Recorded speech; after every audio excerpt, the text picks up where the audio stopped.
Hey guys, and thanks for joining me for my review of the brand new Star Trek Beyond. Now, ever since JJ Abrams and crew kind of rebooted Star Trek in 2009, there's been a little bit of a rift in the Star Trek fan universe. You've got your fans of the classic original series that would say, hey, Star Trek was never meant to be a boom, pow, explosions, action adventure. Star Trek is a thinking man sci-fi. It asks questions. It gets more into the deeper stuff. It asks the philosophical questions.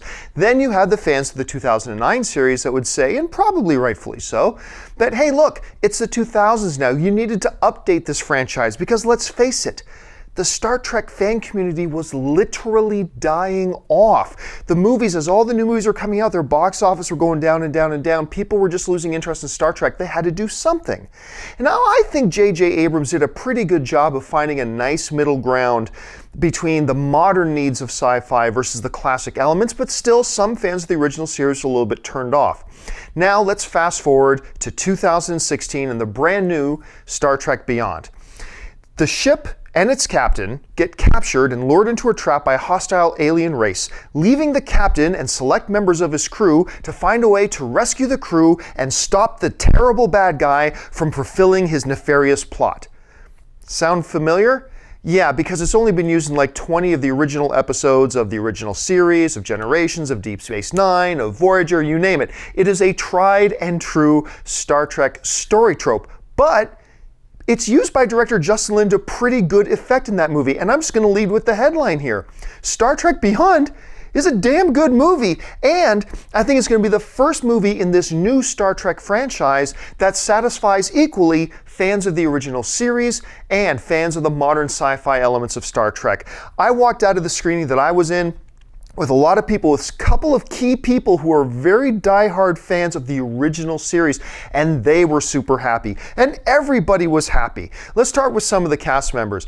We've seen Chris Pine evolve more and more into taking over the role of Captain Kirk. You know, Chris Pine has always been interesting because while you had, Zachary Quinto doing a little bit of a Leonard Nimoy impersonation to do Spock, and you had, a little bit of an impersonation going on to be Bones, and a little bit of an impersonation to be Chekov, and a little bit of an impersonation to be Sulu, Chris Pine was really the one guy in the new cast that was like, I'm not going to try to do any of the things. I'm not going to try to act in any way like the original cast member, in this case, William Shatner.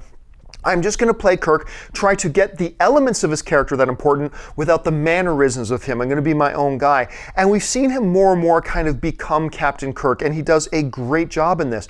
But you know what? More than anybody else in the cast, Karl Urban as Leonard McCoy, aka Dr. Bones, he has really come into his own as Bones. He has found that perfect balance of a mixture of the original series Bones with adding bits of himself to it as well. And in this movie, Star Trek Beyond, he's actually one of the showpieces to me. He actually probably had 2 or 3 of the biggest, funniest moments of the movie. He was incredibly entertaining and better than any other of the previous 2 Star Trek films in this new franchise. We were able to see Bones and Spock together and spending a lot of time together. And this movie, better than the previous 2, really captured that really unique relationship. Actually, amongst all of Hollywood, the relationship between Bones and Spock is one of the funniest and most enjoyable. They are the odd couple. They are sci-fi's odd couple. And that is shown nowhere better than in this movie and the dynamic between the 2 of them. And it was wonderful to see. I just had a blast with it. And then you go, of course, to Mr. Spock, Zachary Quinto. He's just the new Spock. I remember I was so thrilled when he was announced as Spock, and that worked out well. Simon Pegg, look, he was facing a really impossible task. Write a new Star Trek that would try to please the fans of the original series, because while I liked Into Darkness, I certainly didn't love it. Into Darkness was a bit of a step down from the original, and it turned a lot of fans of the original series off. So Simon Pegg now has to write this movie and somehow find a way to please the fans of the original series and please the fans and the needs of the modern sci-fi epic. And he did a wonderful job. Is it the greatest sci-fi script of all time? No, it's not. But he did such a good job of finding the balance that a lot of people thought might have been impossible to find, and he did a great job of it. Now, the movie launches right away with a screen that comes up, says, "In loving memory of Leonard Nimoy," and then "For Anton." And of course, Not long ago, we lost Anton Yelchin in a crazy freak accident, and you could really feel him being missed there, because in the screening I was in, Simon Pegg came out and introed the film, and they talked about losing Anton, and then you watch the movie, and at first you just feel that bittersweetness of seeing Anton Yelchin playing Mr. Chekov and playing him so well in the movie. But then he does such a good job playing Chekov, that kind of slides away and you just get immersed into the character. And then you feel a little bit sad later again when you remember that Anton had passed away. But Pegg as Scotty, Anton as Chekov, they were both great. Now, some people were really concerned going to this movie because they made the announcement that Mr. Sulu was going to be shown, played by John Cho, was going to be shown officially now as a gay character. He was going to have a husband and a daughter. And some people were worried that this would feel awkward or feel shoehorned in. I'm really happy to tell you that first of all, it's a very small part of the film. They don't make a big deal out of it. And it actually serves the revelation of Sulu having a husband with a daughter. The scene that they do it, actually, not only do they not make a big deal out of it, it actually very subtly services one of the dramatic directions of the film going on with another character. I don't want to give too much away. I just want you to see it and enjoy it. But I was just really happy to see that they not only found a way to make Sulu a gay character, but they found a way to keep it very subtle and to serve a dramatic purpose. And I thought that was great. And Mr. Sulu in this movie, by the way, is a badass. This was John Cho's shining moment playing Sulu. Was in this movie. Uhura was great in this. She had a couple of really good key action scenes for herself as well. Idris Elba as the villain. First of all, Idris Elba, whenever he's on screen in any movie, he brings a presence. Even if he's just the voice of Shere Khan in Jungle Book, his voice, his presence is so menacing. Like, he's got such a power to him whenever he's on screen in any role. And he certainly brings that with Krall in this movie. He's the big bad guy. He's the big villain. I would have liked to have seen them do a little bit more with him, because honestly, this Star Trek film felt a little bit like a Marvel movie in the sense that they really wanted the focus to be on the heroes and they didn't pay too much attention to the villain. I would have liked to have seen them pay a little bit more attention to the villain, because this is Star Trek. This is the franchise that gave us Khan, you know? And so is Idris Elba's character Khan level? No, but it's not Idris Elba's fault. The screen time he had and what he did a really great job.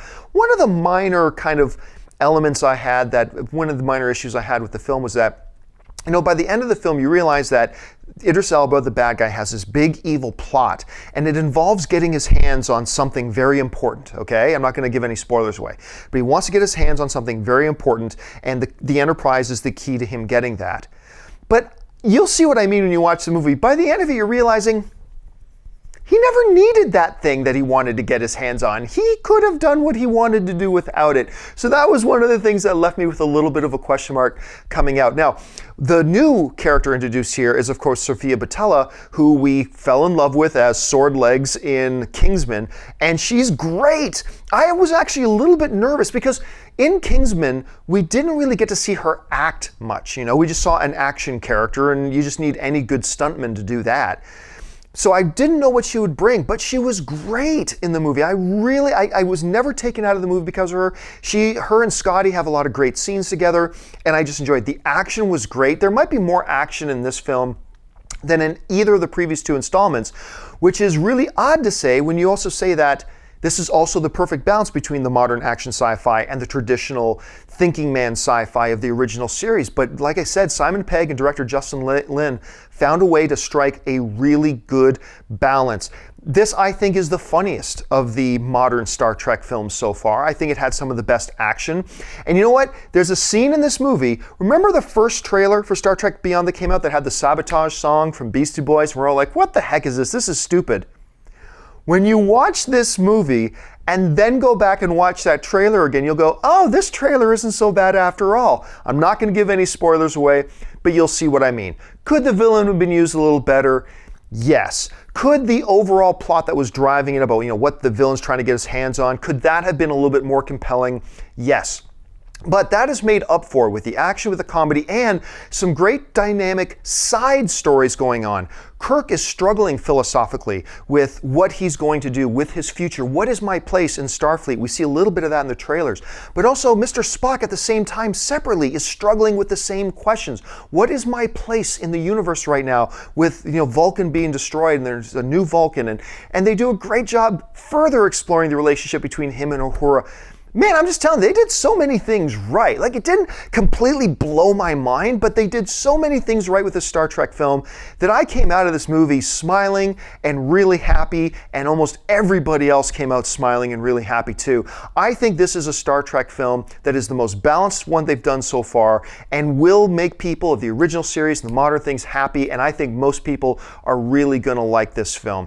So right now, for me, my score out of 10 is I'm gonna give Star Trek Beyond 7.5. I may go as high as 8 a little bit later, but I really enjoyed this film. I had a good time with it. I think most people will too. So what did you think of Star Trek Beyond once you have a chance to see it? Leave your thoughts in the comments below. And listen, while you're here, why don't you subscribe to my YouTube channel, keep up to date on all the videos that I have coming out, and make sure you follow me on Facebook and on Twitter to keep up to date with me on social media. Just follow me at John Campea.